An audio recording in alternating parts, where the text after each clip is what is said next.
네. 여러분들에게 이제 78회 이론 문제를 10분을 드려봤는데 10분 내에 거의 다 풀으셨어요. 지금도 한 20초 남았습니다. 자, 그러면은 어떤 새로운 문제는 없는지 한번 보도록 하겠는데요. 1번부터 한번 보죠. 다음 중 선생님의 질문에 옳지 않은 답변을 한 사람은 누구냐? 그런데 선생님은 무슨 질문을 했냐면은 여러분 내부 통제 제도의 목적에 대하여 목적에 대해 한 명씩 말해 보세요 그랬어요. 네, 지금 딱 10분 됐네요. 네. 자, 내부 통제 제도가 재무회계 이론의 맨 끝부분에 한 몇 페이지 정도인가요? 한 두 페이지, 세 페이지 정도로 약간 언급된 내용이 있었고요. 그때 제가 이론할 때 여러분에게 무슨 말씀을 드렸냐면은 내부 통제 제도가 계속 한 문제씩 나왔었는데 최근에 문제가 사라졌습니다. 라고 그렇게 얘기를 했었어요. 아, 그런데 작년에 또 문제가 살아났네요. 네. 이거 옛날에 말이죠. 이론 15문제 출제하던 시절에 항상 한 문제가 나왔던 형태의 문제입니다. 뭐에 대해서요? 내부 통제 제도에 대해서 한 문제는 꼭 냈었는데 10문제로 줄이면서 이 문제를 안 내더라고요. 그랬더니 78회의 문제에 떡하니 나왔어요. 자, 내부 통제 제도에서 가장 흔하게 출제하는 게 바로 내부 통제 제도의 목적입니다. 이 목적은 세 가지가 있었어요. 첫째, 해주가 1번을 답변한 겁니다. 기업 운영의 효율성과 효과성 확보. 예. 이거 뭐 목적이 번호가 있는 건 아니에요. 근데 우리 교재에 실려 있는 그 순서대로 말하면 1번이 이거였어요. 기업 운영의 효율성과 효과성 확보하는 거. 내부 통제라는 것은 내부 감사 제도를 말하는 거거든요. 내부에서 큰 사고 없이 회사 업무가 원활히 잘 되도록 관리하고 통제하는 그런 제도 시스템을 말하는 거죠. 그 다음에 두 번째의 목적은 뭐였냐면은 이 영희가 답변한 요겁니다. 재무정보의 신뢰성 확보. 예. 우리 재무정보는 회계정보하고 같은 말이에요. 회계정보. 우리 책에 아마 우리 교과서에는 회계정보라고 돼 있을 겁니다. 회계정보나 여기서 재무정보라는 것은 돈만을 얘기한 것이 아니라 재무회계의 정보를 말하는 거라고 이렇게 이해를 하시면 되겠습니다. 재무회계 정보의 신뢰성 확보. 자, 우리 회사가 이 투명하게 법과 규칙을 잘 준수하면서 회사가 돌아가는 회사다 그러면 우리 회사가 발표하고 있는 회계 정보에 대해서 모든 관계자들이 신뢰하게 되거든요. 그래서 내부 통제 제도가 잘 돼 있는 기업이 발표한 회계 시스템, 회계 정보는 모두가 신뢰하게 되죠. 그게 목적이에요. 이 내부 통제의 목적, 두 번째 목적. 그 다음 마지막으로 세 번째 목적이 이게 나왔어요. 관련 법규 및 정책을 준수한다. 예. 우리가 항상 그 법률이나 이 규칙을 잘 준수하는 사람이 모범 시민 아니겠습니까? 회사에서도 모범 사원이 필요한 거예요. 모범 사원. 모범 사원은 회사 사규 잘 지키고, 근태 상황도 모범적이고, 예. 물론 법률이나 이런 거 잘 준수하면서 생활하는 사원, 이 모범 사원이 필요한 거죠. 자, 이 세 가지가 바로 내부 통제의 목적입니다. 기업 운영의 효율성, 효과성, 그 다음에 재무정부의 신뢰성 확보, 그리고 관련 법규와 규칙의 준수. 상철이가 말한 것도 좋은 말이긴 해요. 경영진에 대한 업무 능력을 측정한다. 예, 그렇지만 이것이 내부 통제 제도가 경영진의 능력을 측정하려고 하는 건 아니에요. 그래서 상처리가 옳지 않다. 자, 그래서 이 78회에서 가장 특징적인 문제, 뭐 뒤에 더 풀어보긴 해야 되겠습니다만 우선 1번이 한동안 한 2년 정도 사라졌던 문제가 다시 튀어나왔어요. 예. 제가 작년도에 도 회계 이 FAT 시험 준비를 해드렸고 그 전에도 했습니다마는 말씀드린 대로 비대면 시험으로 바뀌면서 이론 시험 이론 문제 5문제가 줄어들었거든요. 그때부터 이 문제가 없어졌어요. 그러더니 다시 등장한다. 음, 그러니까 이것도 다시 나올 수 있다. 내부 통제제도의 목적 알아둡시다. 다음 2번. 다음에서 설명하고 있는 회계정보의 질적 특성은 무엇이냐? 이 회계정보 질적 특성은 원래부터 자주 나오는 문제입니다. 계속 자주 나오고 있어요. 자, 그런데 네모 박스에 있는 걸 읽어보니 평소에 이런 문제를 안 냈었는데 낸 것 같아요. 자, 뭘 문제로 냈냐? 두 개의 서로 다른 경제적 현상에 대하여 정보 이용자가 항목 간의 유사점이나 차이점을 식별하여 이해할 수 있게 하는 특성이다 그랬습니다. 자, 두 개의 서로 다른 경제적 현상이라는 것은 전기와 단기를 의미하기도 하고요.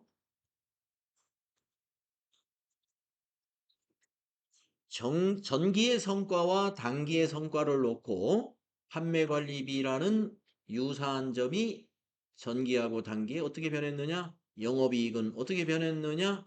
하는 그 차이점을 식별한다. 어떤 추세를 식별한다는 그런 얘기. 전기와 단기의 비교 또는 두 개의 서로 다른 경제적 현상이라는 것은 기업 간의 비교입니다. 하이닉스 회사와 삼성전자 반도체 사업부라는 그 사업부의 두 개의 경영 성과를 놓고 항목 간의 비교를 해보는 것. 두 기업 간에 무슨 차이가 있는가? 이런 것이 바로 기업 간의 비교죠. 지금 이 답은 비교 가능성인데요. 우리가 회계정보의 질적 특성 하면은 비교 가능성에서는 그동안의 시험 문제를 내지 않았었어요. 그래서 여러분에게 뭐만 외우라고 강조를 해드렸냐면 목적 적합성 하위 질적 특성인 예피적 외우세요. 그 다음에 신뢰성 하위 질적 특성인 표검중을 외우세요. 그것만 알면 거의 다 맞출 수 있는 문제였습니다. 그런데 2번은 질적 특성이긴 한데 회계정보의 질적 특성은 원래 우리 교과서에 보면 3개가 있었어요. 1. 목적 적합성 쫙 설명하고 2. 신뢰성 쫙 설명하면서 이 두 가지는 중요한 질적 특성이다. 그리고 3 하면서 비교 가능성을 살짝 설명하는 부분이 있습니다. 자, 비교 가능성도 회계정보의 질적 특성 중의 하나예요. 그래서 우리가 이 비교 가능성을 유지하기 위해서는요, 회계의 처리 기준을 함부로 바꿔서는 안 되죠. 그러니까 건강보험료 회사 부담분을 지난해까지는 전부 다 보험료로 처리를 했다가 2025년도 단기부터는 복리후생비로 바꾼다든가 이렇게 처리 기준을 해마다 마음대로 이렇게 바꾸게 되면은 전기와 단기의 복리후생비의 경향을 알 수가 없어요. 왜냐하면 처리 기준이 서로 다르기 때문에 갑자기 푹 증가하고 이런 변화가 내용을 우리가 실제로 복리후생에 투자를 많이 해가지고 이게 증가했는지 아니면 회계 처리 기준을 바꿔버려 가지고 증가했는지 이걸 알 수가 없게 되는 거죠. 그러면 비교 가능성이 떨어지는 겁니다. 우리가 비교 가능성이라는 것은 전기와 단기에 어떤 차이점이 있느냐라는 것을 식별해 주는 것인데 그래서 회계 정책이나 규칙은 바꾸지 않는 것이 원칙이에요. 그럼에도 불구하고 어떤 회계의 변경이 불가피할 때가 있긴 합니다만은 가능한 한 바꾸지 않는다. 자, 이게 비교 가능성 때문에 그럽니다. 2번은 3번이 답이었습니다. 네. 그래서 2번도 조금 질적 특성의 문제를 내긴 합니다만은 방향을 약간 틀어서 문제를 냈어요. 다음 3번. 주식회사항공의 재무상태표에 대한 설명으로 옳지 않은 것은 했는데 자, 이거는 개정 과목 분류를 문제로 낸 겁니다. 네, 이것도 과거에 문제가 나온 문제들 많이 있습니다. 그러나 최근에는 이런 스타일은 없었는데, 네, 이런 스타일을 또 냈군요. 자, 개정과목 분류. 이만큼 중요합니다. 자, 비유동 자산을 여기서 찾으면 돼요. 자, 비유동 자산은 자산 중에서 여기서 여기까지가 비유동 자산이죠. 예. 장기대여금과 임차보증금이 비유동 자산입니다. 그러면 두 개를 더하면 70만 원. 맞았죠? 옳지 않은 것을 찾아라 그랬어요. 다음에 유동자산은 150이다. 유동자산은 요 위에서부터 요 세 개가 유동자산이에요. 150. 맞죠? 자본은 30만 원이다. 자, 자본은 오른쪽 대변 쪽에 자본금과 이익잉여금. 요게 자본이죠. 맞았어요. 비유동부채는 190만 원이다. 자, 여기 매입 채무는 유동부채이고 장기차입금과 임대보증금을 비유동부채로 분류하죠. 요 두 가지는 80만 원입니다. 예, 그래서 답은 4번. 뭐 분류하는 거 모르더라도 분류 답은 찾을 수 있을 것 같은데요. 비유동부채라고 하면서 부채 세 개를 다 더했잖아요. 예, 그래서 답은 4번이다. 개정과목 분류를 문제로 냈다. 그러나 쉽다. 다음 4번. 다음 자료를 토대로 회계 처리 시 옳은 것은 분계 문제를 냈습니다. 12월 1일 날 가수금으로 회계 처리했던 20만 원이 상품 매출 주문에 대한 계약금으로 판명이 됐습니다. 자, 계약금을 받았다는 겁니다. 계약금을. 그러면 선수금으로 정리를 해야죠. 그러면 가수금은 임시계정이었죠. 가수금은 임시계정으로서 일시적인 부채였어요. 그러면 가수금이라는 부채는 차변에 와서 부채 감소시키고 선수금이라는 계약금 부채가 증가해 줘야죠. 그래서 차변의 가수금, 대변의 선수금. 4번이 답이었습니다. 자, 4번의 문제, 분계 문제이긴 합니다만은 가수금을 문제로 냈다는 것은 좀 특이합니다. 예, 가수금. 여러분, 가수금은 뭐냐면 입금 내용을 알 수 없는 내용의 입금 내역이 있을 때 이걸 임시적으로 가수금으로 잡는 거예요. 그러다가 며칠 지나서 계약금으로 확인됐다는 거예요. 무슨 거래처의 계약금으로. 그러면 이거 선수금 잡아야 됩니다. 그러면 대변에 만약에 설봉전자다 그러면 대변에 선수금 가로 열고 설봉전자 부채로 잡고 가수금은 차변에 없애주는 거. 만약에 가수금이 발생했을 때는 분계를 어떻게 할까요? 차변에 보통예금 20만 원 입금됐으니까 대변에는 뭔지 몰라요. 그래서 가수금. 이거 유동부채예요. 원인 모를 돈이 입금되는 날 회계처리 방법. 차변이 보통예금. 대변은 가수금. 그랬다가 이거는 뭐예요? 4번 문제는 그것이 밝혀졌다 이거. 20만 원 가수금이 계약금으로 밝혀졌다. 그러면 가수금 차변에 와서 부채 감소. 대변에 선수금이라는 새로운 부채. 이해되시죠? 음. 다음에 5번을 보시면 무형자산에 해당하는 것만을 고른 것은 이거 개정과목 분류 문제 또 나왔어요. 예, 영업권 무형자산입니다.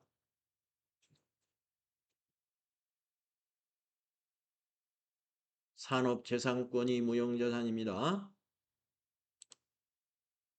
개발비가 무형자산입니다.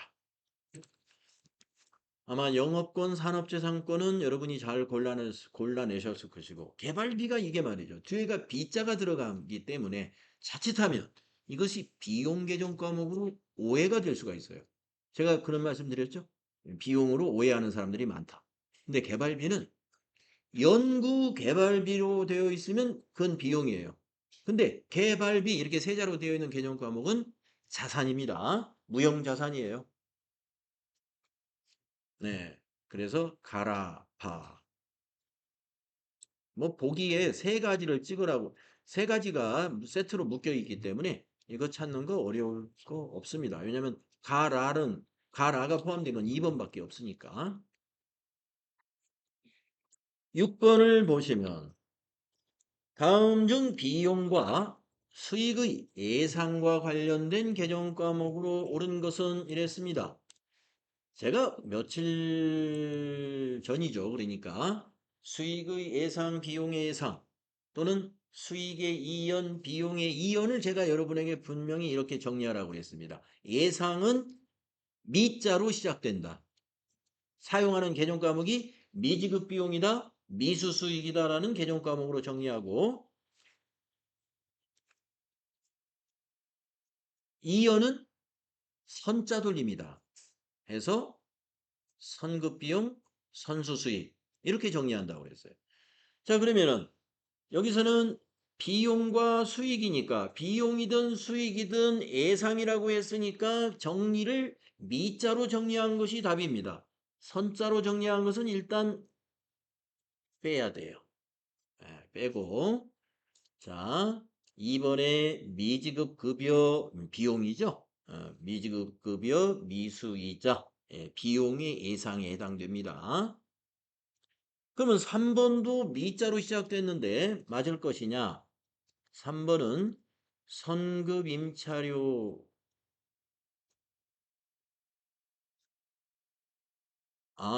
개념 과목 두 개씩 이용했군요. 예, 그쵸? 예, 짝을 두 개씩 했어요. 네. 자, 미지급 급여는 비용의 예상이요. 미수 이자는 수익의 예상을 말한 거예요. 예, 2번은 맞았고요. 근데 3번은 비용의 예상은 선급 임차료가 아니라 미지급 임차료죠. 예, 미지급 비용. 그래서 이것도 선자 들렸으니까 틀렸어요. 그래서 선자 들어간 거 다 지우고 나면 2번만 남죠. 2번만 온전하게 미자로 시작된 것만 개념 과목 두 개가 이용됐잖아요. 네. 여러분 예상은 이렇게 답을 찾는 거예요. 네. 예상에 관한 개념 과목에 절대로 선자 돌림의 개념 과목은 없습니다. 네, 미자 돌림의 개념 과목만 있다. 그래서 앞에 있는 미지급 급여, 이거 미지급 비용을 말하는 건데 비용의 이연을 얘기한 거고요. 뒤에 있는 미수 이자, 이거는 미수 수익을 말한 건데 이건 수익의 예상을 말한 거예요. 네, 수익과 비용의 예상에 관한 결산 문제와 관련된 문제였습니다. 네, 이거 그때 정리를 해드렸고 오늘 다시 한번 여러분 정리하셔야 돼요. 다음 7번. 다음 중 주식회사 한공의 매출 채권 관련 자료이다. 기말정리 사항을 반영한 후 25년 재무상태표상 대손충당금과 손익계산서의 대손상각비는 얼마냐? 기중에 계상된 대손상각비는 없다. 그러면 기중에 계상된 대손상각비가 없다면 결산 때 계상한 것만 대손상각비로 간다는 얘기죠. 예. 자, 수정 전에 매출 채권 이만큼이고 충당금은 이만큼 있어요. 근데 기말 정리 사항을 보니 매출 채권 잔액에 대해서 2%의 충당금을 설정해야 한답니다. 그러면 이 150만 원의 1%는 15,000원이요. 2%는 3만 원이죠. 그러면 대손 충당금은 3만 원으로 반영돼야죠. 재무상태표에. 그러면 대손상각비는 기중에 발생한 건 없으므로 지금 여기 만 원이 수정 전에 만 원이 있지 않습니까? 그러면 3만 원을 만들기 위해서는 기말에 대손 충당금을 추가 설정하는 분계를 하죠. 그때 차변의 대손상각비가 2만 원이 발생하죠. 그리고 대변에 대손 충당금 2만 원 해가지고 대손 충당금이 플러스 2만 원이 되니까 결과적으로 3만 원이라는 충당금으로 재무상태표에 나타나는 겁니다. 자, 그래서 7번의 답은 대손충당금 3만 원에 대손상각비는 2만 원. 2번이 답입니다. 결산 문제하고 비슷한 문제. 대손충당금의 추가 설정 문제였어요. 어려우셨어요? 네, 이런 문제 충분히 가능해야 됩니다. 자, 다음은 부가세 세법 문제 보겠습니다. 부가가치세법상 사업장에 대한 설명으로 옳지 않은 것은 이랬어요. 예, 여러분 사업장이라는 건 어디 뭔지 아시죠? 부가가치세법에서 말하는 사업장. 사업장이 둘 이상인 경우 주사업장에서 총괄하여 부가가치세를 아까도 주사업장 얘기 나왔습니다. 이 주사업장에서 신고는 총괄해서 할 수가 없어요. 예, 신고는 안 된다고 그랬죠? 예. 납부가 하는 원칙이다 그랬어요? 예, 이거는 왕창 틀린 거예요. 우리가 원칙은 사업장별로 신고나 납부를 하는 게 원칙입니다. 답은 1번이에요. 예. 자, 예, 1번은 뒷부분이 완전히 틀렸습니다. 사업장이 둘 이상인 경우는 사업장별로 신고하고 납부하는 게 원칙인데 주사업장 총괄 납부 제도에서는 총괄하여 납부할 수는 있다. 네, 옳지 않은 건 1번이었습니다. 나머지 2번은 뭐예요? 임대의 경우에 부동산 등기부상의 소재지가 사업장이라는 거. 제조업의 경우에는 제품을 완성하는 장소가 사업장이라는 거. 직매장은 사업장이지만 하치장은 사업장이 아니라는 것은 앞에 어떤 문제에서도 우리가 했었죠. 그 다음에 9번 보겠습니다. 부가가치세 신고에 대한 설명으로 옳은 것은 그랬는데 폐업한 경우 폐업일이 속하는 날에 다음 달 말일까지 틀렸네요. 말일이 아니라 25일까지죠. 근데 답은 아니에요. 옳은 거 찾으라고 그랬으니까. 확정 신고를 하는 경우 예정 신고시 신고한 과세 표준도 포함하여 신고하는 게 아니라 제외하고 신고해야죠. 예정 때 한 거는. 근데 예정 때 누락한 것은 포함해야 됩니다. 다음에 3번. 신고 기한까지 과세 표준 및 세액을 신고하지 않는 경우 과소신고 가산세가 아니라 신고를 안 했으므로 미신고 가산세가 있어요. 과소신고는 신고는 했으나 빼먹고 신고했다 하는 게 과소신고 가산세. 그게 좀 가산세율이 낮아요. 미신고는 아예 신고를 전체를 안 했다는 거예요. 그건 가산세율이 좀 높습니다. 그래서 이거는 과소신고가 아니라 미신고다. 그러면 옳은 것은 4번이겠네요. 직전 과세 기간의 공급가액의 합계액이 1억 5천만 원 이상인 법인 사업자는 애정신고 기간이 끝난 후 25일 이내에 애정신고 기간에 대한 과세 표준을 신고하는 것이 원칙이다. 맞습니다. 4번이 맞다. 그럼 마지막 10번. 다음은 제조업을 영위하는 주식회사 한공의 2025년 2기 부가가치세 예정신고 기간의 매입 내역입니다. 매입세 공제액을 얼마냐? 네. 마지막 문제에서 매입세 공제액은 얼마냐? 과세 표준은 얼마냐? 납부세액은 얼마냐? 이런 질문이 계속되고 있어요. 자, 매입세 공제는 공제 가능한 매입세액을 보는 겁니다. 원재료 구입 매입세액 공제 가능하죠. 개별 소비세 과세 대상 자동차 구입은 공제 불가능합니다. 기계장치 구입한 매입세 공제 가능하죠. 거래처 증정용 선물 구입은 접대비 관련 매입세이므로 안 되죠. 그래서 300만 원이 답이다. 네, 마지막 문제 쉽게 여러분이 답을 맞췄을 거예요. 이렇게 이제 여러분이 풀었을 때 뭐 여러분이 3개 정도 실수하고 70% 7개 맞았다. 그러면 열심히 공부하신 분이다. 네. 7개가 안 나왔다. 앞으로 많이 공부해야 된다. 이렇게 보죠. 네, 시간은 10분 안에 다 되시는 것 같아요. 네, 수고했습니다. 네.